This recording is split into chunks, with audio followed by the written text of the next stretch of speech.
राय है, अलग अलग तर्क हैं लोगों के। कुछ और भी लोग हैं, उनसे ही बात कर लेंगे कि आखिर ये कानून कितना वाजिब लग रहा है। सर, उत्तराखंड में कानून लागू हुआ, अन्य राज्यों में भी हो सकता है आगे चलकर ये लागू कर दिया जाए, कितना सही मान रहे हैं इसके, या क्या कमियां हैं इसमें?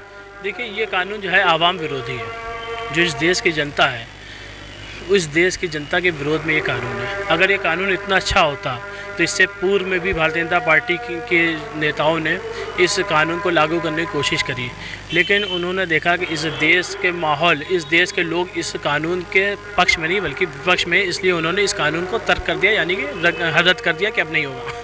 लेकिन वो साजिशन इस तरह के काम करते हैं। अब उत्तराखंड में उनकी बहुमत की सरकार है। जब पूरे देश में इसको नापसंद किया गया तो उन्होंने देखा कि जहाँ पे मेरी बहुमत की सरकार है वहाँ पे इसको लागू किया जाए और फिर देखते हैं हम क्या रिएक्शन आता है। तो मेरी नज़र में ये कानून ऐसा हमें दिखता है कि हमें कोई ऐसा सब्जेक्ट लाया जा रहा है जिसका हमें ना तो ज्ञान दिया जा रहा है, ना हमें पढ़ाया जा रहा है, और डायरेक्ट थोपा जा रहा है। एक अगर छोटा बच्चा अगर प्रेप में जाता है, उसको अगर फर्स्ट क्लास की अगर बुकें दे दी जाए तो वो इसके लिए सब बेकार है। तो उसी तरह का ये कानून है। आप अगर ये कानून लागू करना चाहते हैं, यूनिफॉर्म सिविल कोड आप देश में एक कानून लागू करना चाहते हैं, तो आप सबसे पहले ये बताएं कि इस कानून के तहत पे आप ये सिक्योरिटी दें लोगों को कि क्या आरक्षण नहीं ख़त्म होगा। जो इस देश के जो है, जो ज़्यादा आबादी ओबीसी की है, सबसे ज़्यादा आबादी ओबीसी की है, फिर एससी एसटी की है, तो ये गारंटी दें कि इनका आरक्षण नहीं ख़त्म होगा। दूसरी, हमें ये गारंटी दें कि इस देश में एक शिक्षा न्याय प्रणाली लागू होगी। क्या ऐसा इस कानून में नियम है? आप यहाँ पे बोर्ड अलग अलग करे हुए हैं, आप इंग्लिश मीडियम, हिंदी मीडियम, अलग अलग तरह की शिक्षा दे दो, किसी को सामान्य शिक्षा नहीं मिल रही। क्या स्वास्थ्य का अधिकार सबको एक जैसा मिलेगा? तो आप ये सब चीज़ें पहले आप जनता के बीच में जाके बताइए, ना कि डायरेक्ट आप थोप दीजिए।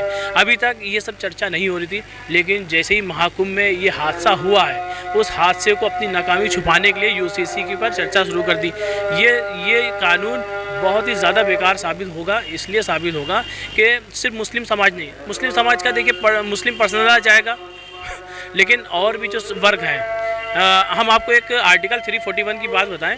1961 में पहले, उससे पहले आरक्षण सभी जो है वर्ग को मिलता था, जो पिछड़े और SC ST होते थे। लेकिन आर्टिकल 341 के तहत संविधान में एक संशोधन करके हिंदू वर्ड बढ़ाया गया। ये हुआ कि अब सिर्फ हिंदू दलितों को जो है आरक्षण मिलेगा। तो वो फिर उसके बाद कई लोगों ने, जैन, पारसी, बौद्ध, सिख, मुस्लिम ने विरोध किया, लेकिन ये नहीं, लेकिन बीच में कुछ लोगों के नाम जोड़े गए, लेकिन आज तक के मुस्लिम और ईसाई लोग के नाम नहीं जोड़े गए। ये एक साजिश के तहत है कि कैसे हम इन समुदाय को नुकसान पहुंचाएं। अब जैसे सिख समाज की बात की जाए, सिख समाज का भी एक जो है अपना लॉ है। वो शादी के लिए भी उन्होंने कई बार मांग करी है कि हमारी ये रीति रिवाज होनी चाहिए। तो क्या हमारे कल्चर को ख़त्म करने की साजिश की जा रही है? क्या हमारे अधिकार को ख़त्म करने की साजिश की जा रही है? क्या हमारे अस्तित्व को ख़त्म करने की साजिश की जा रही है, या हमारे मताधिकार को छीनने की साजिश की जा रही है? ऐसा अनुमान लगाया जा रहा था कि जो धार्मिक कुरीतियाँ हैं, जो धार्मिक बुराइयाँ हैं, वो यूसीसी से खत्म हो जाएंगी। धार्मिक कुरीतियाँ ये कैसे तय करेंगे? देखिए, धर्म अगर हम जैसे मुसलमान हैं, ठीक है, हमारी आस्था कुरान पे है, ठीक है, हमारी आस्था उस रब पे है, ठीक है, उसने ये दुनिया हमारे अनुसार, मुसलमान धर्म के अनुसार, इस्लाम धर्म के अनुसार उसने ये दुनिया बनाई, इस दुनिया के मानव को बनाया। तो उसने इस दुनिया को, मानव को चलाने के लिए एक नियम दिया, जिसे हम अरबी में शरीयत कहते हैं, आप हिंदी में उसको कानून कह सकते हो। भाई अरबी वर्ड है, हो सकता हो दूसरे लोग सुन के कहें कौन सा वर्ड है, तो उसको कानून दिया, हम हिंदी में कहें। उस कानून के तहत ऊपर वाले ने कह दिया, ईश्वर ने कह दिया कि इस कानून से ये मानव चलेगा तो इसके लिए भलाई है। तो आप उसके कानून को कैसे जो है पिछाड़ सकते हो? आप ये सब जो यूनिफॉर्म सिविल कोड लागू करके सिर्फ अपने हिसाब से, जो अभी बाबा साहब भीमराव अंबेडकर जी का जो 26 जनवरी हम लोग ने मनाई है, इस संविधान के जो है जो 76वां जो है दिवस हो गया है, उसको ख़त्म करने की साजिश है। आप उस संविधान की ओथ लेकर आप उसकी सदन चलाते हो, लेकिन आप उसी संविधान का विरोध करते हो। ये सिर्फ मुसलमान ही नहीं बल्कि सबसे ज़्यादा पिछड़ों और जो है दलितों का नुकसान होने जा रहा है, क्योंकि आप ना उनको अच्छी शिक्षा दे पाओगे, ना उनको आरक्षण दे पाओगे।